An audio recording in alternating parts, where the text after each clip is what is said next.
guys, it's going to be delicious.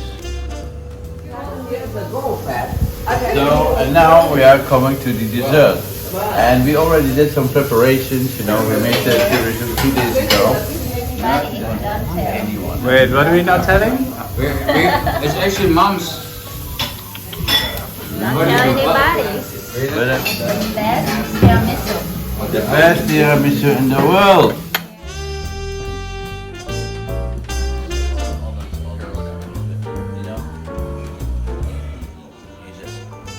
I said next time. No, next time.